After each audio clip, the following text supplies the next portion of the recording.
السلام علیکم حضور، وعلیکم میرا نام السلام۔ نقاشہ احمد ہے اور میں پٹنی جماعت سے ہوں۔ میرا پہلا سوال ہے کہ حضرت مسیح موعود علیہ السلام نے فرمایا ہے کہ جو لوگ قرآن کریم کو عزت دیں گے وہ آسمان پر عزت پائیں گے۔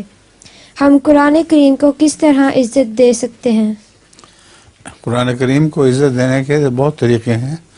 اول تو یہ کہ اس کو احترام سے رکھو، ناپاک جا پہ نہ رکھو، گرنے سے بچاؤ، یہ ظاہری عزت ہے۔ اور باطنی عزت یہ ہے کہ قرآن کے مطالب پر غور کرو اور جس حد تک ممکن ہے قرآن پر عمل کرو۔ حضرت مسیح موعود علیہ السلام کو قرآن سے بہت پیار تھا۔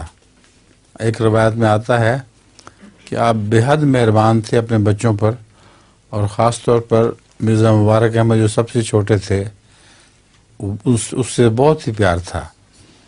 ایک دفعہ غلطی سے قرآن کریم پڑھا ہوا تھا تو مرزا مبارک احمد کا ہاتھ لگ گیا اور قریب تھا کہ قرآن کریم گرنے لگے۔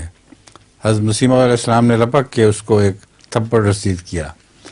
حالانکہ بچوں کو بڑی سے بڑی شرارت پہ بھی نہیں مارا کرتے تھے، تو حضرت مسیح موعود علیہ السلام قرآن کو عزت دیتے تھے اور بہت ہی احترام کرتے تھے۔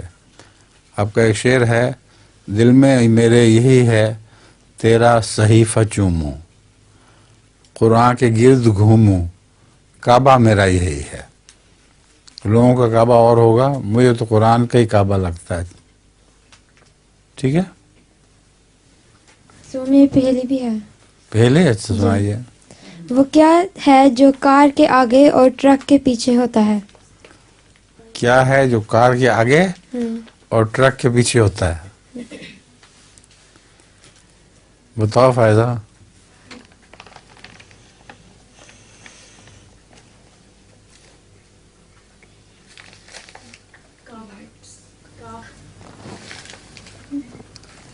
کسی کو پتا ہے کیا؟ کار کے آگے اور ٹرک کے پیچھے ہوتا ہے۔ میں بتاؤں، وہ کاف ہاں جی، کار کے پہلے لکھتے ہیں اور ٹرک کے آخر میں، لفظ میں ہاں، کاف جو حرف ہے وہ ٹرک کے پیچھے ہوتا ہے اور کار کے آگے۔ بہت اچھا، شاباش۔